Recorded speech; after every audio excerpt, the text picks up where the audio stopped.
This is going to be your guide for using Grimmsnarl in Pokemon Sword and Shield. But really quickly before we get into that, I want to announce that until December 26th, when you use code Verlisify, you get 30% off your G Fuel order, and if you've been playing Pokemon Sword and Shield as much as I have, it's probably time for a restock on the energy formula. I love Sour Cherry, but pretty much what I've learned with G Fuel is if you think you like the flavor, go for it, it's going to be good. But let's get back to the Grimmsnarl. First thing I want to talk about are the exclusives. So, Pokemon's first Dark Fairy typing gets exclusive Dark and Fairy moves. I'm feeling a little bit of privilege with this Pokemon, let's see how that plays out. So, False Surrender. It's a weird move. Does not check accuracy, and it's 80 base power, and it's stab. So, it's just kinda there, and it's a pretty solid hit. Then we have Spirit Break.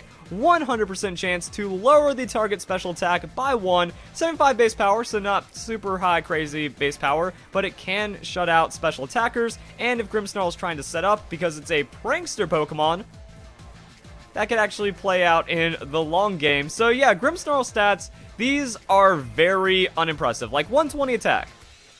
Just having a random 100-something offense, that's pretty average for Pokemon right now, but 60 on the speed, that's not really fantastic. 75 special defense, 65 defense, 95 hit points. These are pretty middling tank stats, but that's all made up with Prankster, because every status move you use gets priority.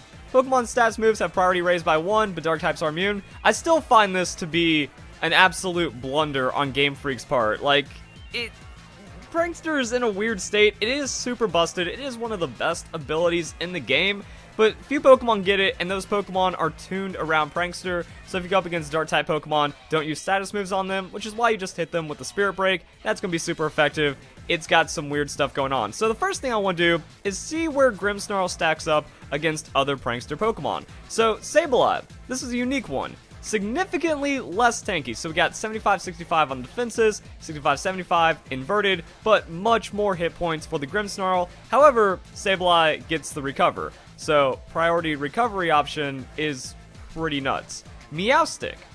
Fake Out, Light Screen, Reflect, Thunder Wave. This is like the classic Meowstic. However, the tankiness is in a different place. So we have less hit points, but we have more defense and special defense. So Meowstic is about the same as Grimmsnarl on tankiness and wants to do kind of the same things. So this is like the Meowstic you've seen doubles, just kind of like setting up and supporting and stuff.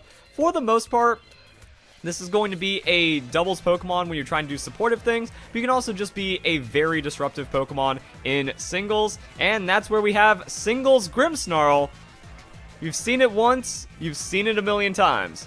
They lead Grimmsnarl, they want to Thunder Wave the opponent's sweeping Pokemon, usually it's going to be like a Dragapult or something, and then that's going to suppress it for the rest of the game and potentially block out any kind of Dynamax options. Also, if they go for Dynamax, you got Prankster. Doesn't matter how slow you are, you outspeed, that's a Light Screen. You outspeed, that's a Reflect, and then you can just kind of Spirit Break, chop down some special attacks while you're at it, have a little bit of damage, but this is what you see on the Grimmsnarl. As for the Eevee spread, you can go completely split on defenses and just kind of be equally tanky against everything. But also this Pokemon, like I kind of said earlier, is meant for shutting down Dragapult leads. Unless it's like a physical that throws out the Steel Wing or something, you get to be immune to its Dragon Stab, and you have resistance against its Ghost Stab. So that's going to be really powerful right there. And you can also just kind of make this Pokemon tilt in a bit more of a direction. So the first one's going to be Impish Nature. Then for this one, we are going to have the Careful Nature, in which case you can max out defenses. You're going to tilt more into that defensive investment.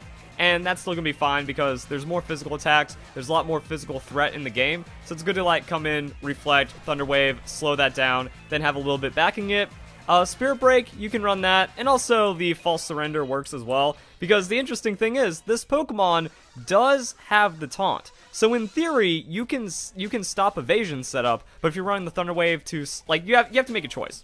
Do you shut down setup Pokemon, or do you shut down sweeping Pokemon? If you shut down sweeping Pokemon, that's Thunder Wave. If you shut down setup Pokemon, that's Taunt. So the False Surrender kind of sets you up against some of those setup Pokemon. If they're trying to threaten a random minimize or go for some weird evasion or something, you at least have reliable damage. And that could be the difference between winning a game or losing a game. So these are some of the other things that Grimmsnarl gets access to. This is not a moveset. This is kind of like tech options. Do you want to run the 99% everyone's doing this on Grimmsnarl? Or do you want to kind of like splash in some extra things? Fake Out, It's not stab, but it's kind of like meaningful damage, and disrupting your opponent for a turn is always interesting. It's mostly going to be on doubles, but sometimes you see it in singles, especially if like switching around a lot. Like if Grimmsnarl gets a free in, can fake out, light screen reflect, and then do things, just peace out, that's going to be alright for the team. Then we have Taunt, we talked about that. Attract. We could.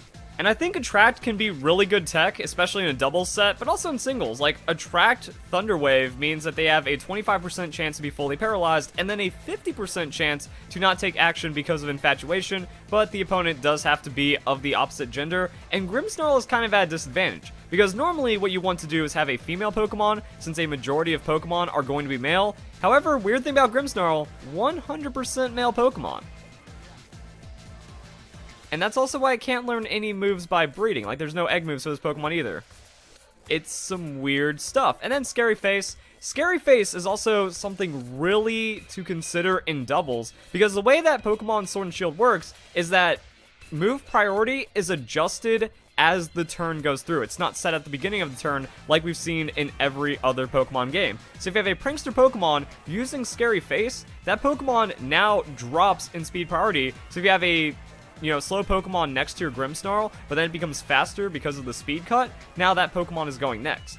So you can kind of use this as a quash, even though, like, quash is just a better move since it makes that Pokemon go last, but Grimmsnarl doesn't get quash. However, it kind of does quashy things because it has the Prankster, and not just for Grimmsnarl, but also, like, any double strategy where you're trying to do speed manipulation or have Prankster Pokemon or weird stuff like that. So you can just kind of incorporate these into a singles or doubles moveset. There's going to be usage for pretty much all of that. And then I was like, okay, what about setup Grimmsnarl? Because what made Sableye my favorite Pokemon back in Omega Ruby Alpha Sapphire was when it Mega'd, you pretty much were able to cover for everything. You can just Calm Mind, that stops special attackers. You could Will-O-Wisp, that stops physical attackers. And then you just sweep on Snarl. You just sweep on insane amounts of damage and unkillability. Now, Sableye is a lot weaker without the Mega Evolution since it gave absurd amounts of defenses, but what about any Prankster Pokemon? Like, what does Grimmsnarl have in its kit that can cause it to be really strong like this? Well, we get access to Bulk Up. Good start, good start. Then we have Confide, which is actually a better Spirit Break if you're not using it offensively. Like, if you want to lower the opponent's special attack, Confide just lowers the target's special attack by 1.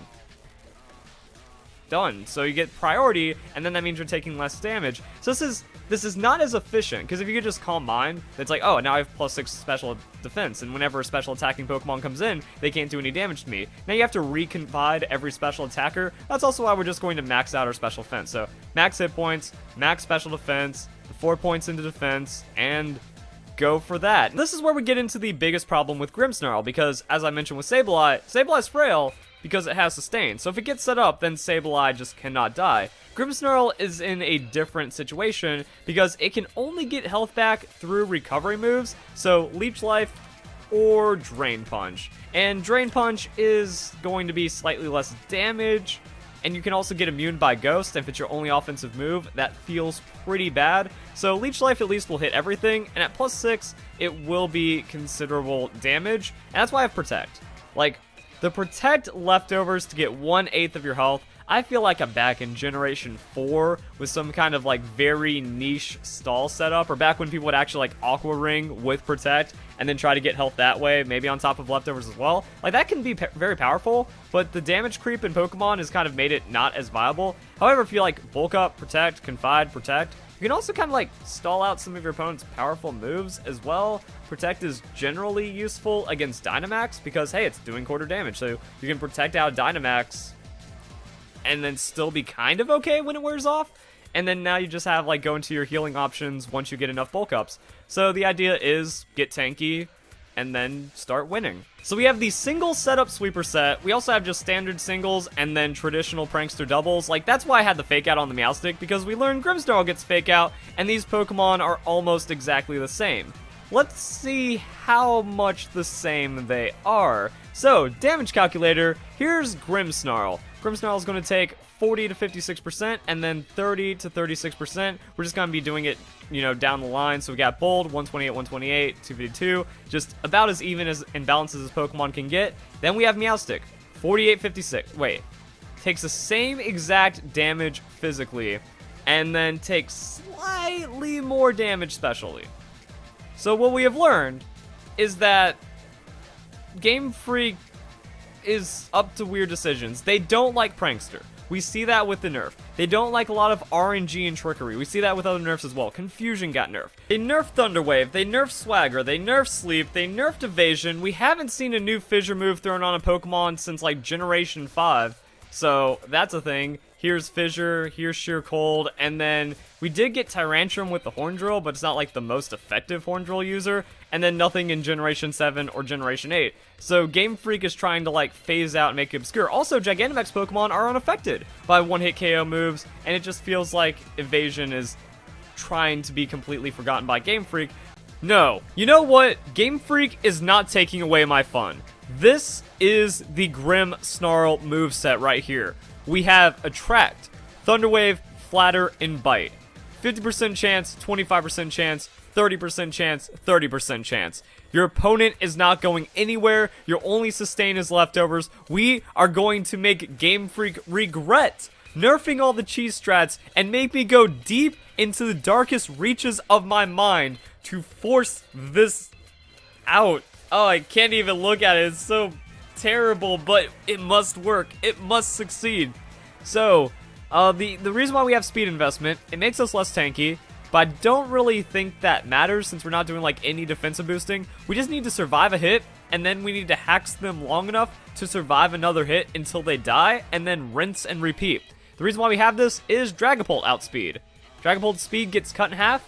You're going to need it to where that way like you can Thunder Wave the Dragapult and then you can just start making it hate life from there. So what you want to do is you want to Thunder, Attract if they're opposite gender, hit them with that Flatter, and then Bite. Also Flatter is something to mention, that you can run that in like a double set, just that since Confusion isn't 50% anymore, it's not as reliable, but Flatter is really nice tech. Not a lot of Pokemon get it, and it's not as risky as throwing out a Swagger onto an opponent. So they wanted to make a Prankster Pokemon, since when you look at Impidimp, if this Pokemon doesn't get Prankster, there's going to be riots in the street, especially with the first Dark Fairy typing, so they had to do it. But now that this exists, and Game Freak kind of resents it, we have a Pokemon that can't be any more powerful than any other Prankster Pokemon. Meowstic got a lot of usage. It was the prime support back in Generation 6 double battles, so if you make Grimmsnarl stronger than it to keep up with power creep, that means Grimmsnarl might be as common, if not more common, than Meowstic. So now, really the only decision here is, do you want Psychic weaknesses, or do you want Dark Fairy weaknesses? Plus the resistances and the other stuff it comes with. As for those, we can go and scroll up here. These are going to be the weaknesses for Grimmsnarl. Poison, Steel, Fairy. Steel's pretty common, Fairy's pretty common, not a lot of resistances. Two big immunities though, and then you're trading that for the weaknesses that Meowstic has, Bug, Ghost, and Dark. It's so weird. This Pokemon is so weird, and once again, like, this is the trend for Generation 8. I feel like all of my moveset guides from here on out are just going to end with that. That I want to do these moveset guides so I can learn more about the Pokemon, maybe find some new hidden gems to add to my team. But Game Freak is making very specific Pokemon to fit into a spot. There's not a lot of diversity. Game Freak is making Pokemon to do exactly what they're expecting that Pokemon to do, so that way they don't get out of control and create some kind of imbalance in the game. I think they took it too far, because now there's not like a lot of fun cheese sets, and there's not a lot of gimmicks you can do with a Pokemon. It's like, alright, Grimmsnarl can either be a not really bulky attacker because it has the Prankster, and you relegate it to Light Screen and Thunder Wave, and you try to get whatever status cheese you can get out of it that way. You do also have Frisk and Pickpocket, but I mean, like, Frisk instead of Prankster, the intel is not worth, like, the screens, and then Pickpocket, this is neat, but again, you're just slow and you have no stats outside of Prankster, so you have to run Prankster, or else you get blown up and exploited, and you feel pretty useless, and Game Freak made Grimmsnarl weak because of it. I think it was a design that didn't belong in Pokemon, and it's one of the worst designed Pokemon ever to begin with. So, really weird design choices here. Still a usable Pokemon. Like I said, Meowstic was good. Grimmsnarl can be good. It brings a couple of different things to the table, but you could just run an identical set to a Meowstic and kind of throw it out there like that. It just depends on the meta. Like, if Meowstic has less weaknesses, use that. If Grimmsnarl has less weaknesses, use that. And then try to do some cool things with it. I like the idea of, like, hard statusing your opponent and then shutting them down through Prankster cheese, but Game Freak doesn't like that anymore. So, here's the state of Grimmsnarl, guys. Hope y'all enjoy the video. Hope y'all have a nice day. Thank you very much for watching.